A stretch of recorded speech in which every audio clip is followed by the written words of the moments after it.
유재수 전 부산시 부시장 감찰 무마 의혹과 관련해서 검찰이 결국 조국 전 법무부 장관에 대해서 구속영장을 청구했습니다.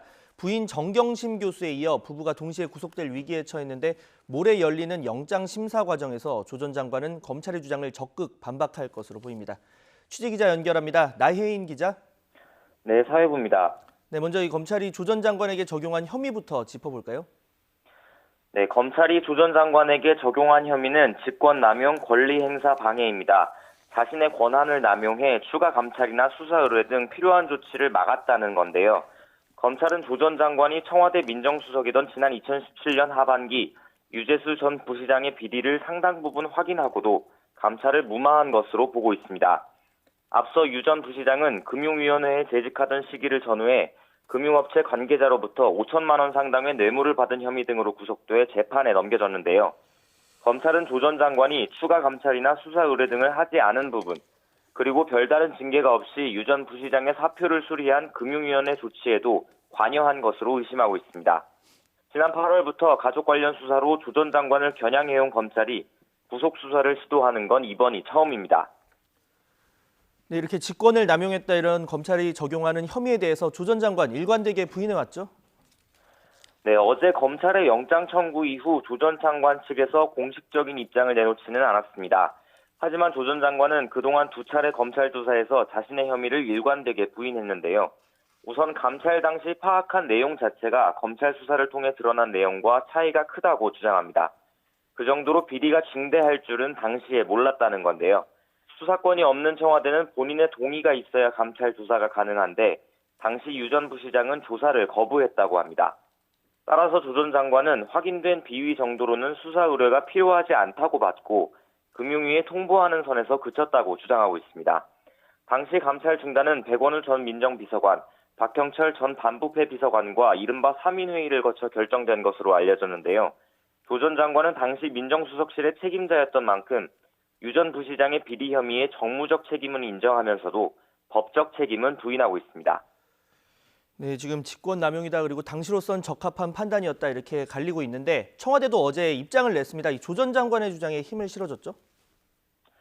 네, 윤도한 청와대 국민소통수석은 어제 조 전 장관의 영장 청구와 관련해 별도로 서면 입장을 냈습니다. 조 전 장관의 입장과 비슷한 취지였는데요. 공직자의 비위에 대해 검찰 수사를 의뢰할지 소속 기관에 통보해 조치할지는 민정수석실의 판단 권한이라는 겁니다.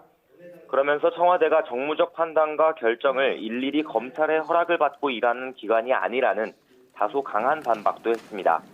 이에 대해 검찰은 별다른 입장을 밝히지 않았는데요. 윤 수석은 당시 민정수석실의 판단에 불법이 있었는지는 법원이 살펴볼 예정인 만큼 결정이 나올 때까지 근거 없는 의혹 보도는 삼가달라고 강조했습니다. 네, 모레 조 전 장관에 대한 구속영장 실질 심사가 열리는데 쟁점 어떤 부분으로 꼽히고 있습니까?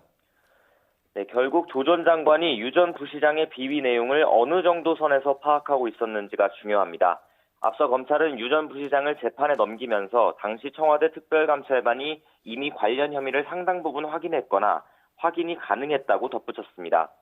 백원우, 박형철 전 비서관 등 관련자들의 진술은 확보한 만큼 정무적 책임을 넘어 형사적 책임을 질 일이라는 검찰의 주장을 입증할 만한 자료가 있는지가 관심인데요. 검찰은 유 전 부시장을 수사할 때는 휴대전화 등을 압수하지 못한 것으로 파악됐습니다. 이후 청와대 압수수색 당시 김태우 전 수사관이 공개했던 특감반 자료 외에 얼마나 추가 자료를 확보했는지가 중요할 것으로 보입니다. 네, 이 구속 여부에 따라서 향후 수사 방향도 다소 달라질 것이다 이런 관측도 나온다고요? 네, 법원은 실질 심사에서 검찰이 주장하는 범죄 사실의 소명 정도, 수사 진행의 경과 및 전후 사정 등을 고려해 구속 필요성을 따지게 됩니다. 일각에서는 이 사건을 우병우 전 청와대 민정수석 사건과 비교하기도 하는데요. 우 전 수석은 지난 2017년 이석수 전 대통령직 속 특별감찰관 등 공직자와 민간인을 불법 사찰한 혐의로 구속됐습니다. 하지만 우 전 수석은 당시 자신과 주변에 대한 감찰을 막기 위해 국가정보원 등을 동원해 불법 사찰에 나섰다는 점에서 조 전 장관 사건과 사안의 무게가 다르다는 시각도 있습니다. 직권남용 혐의는 입증이 까다롭다는 평가도 있는데요. 환경부 블랙리스트 사건 때도 검찰이 김은경 전 환경부 장관에 대해 직권남용 혐의로 구속영장을 청구했지만 법원이 혐의의 의문을 제기하며 기각했습니다.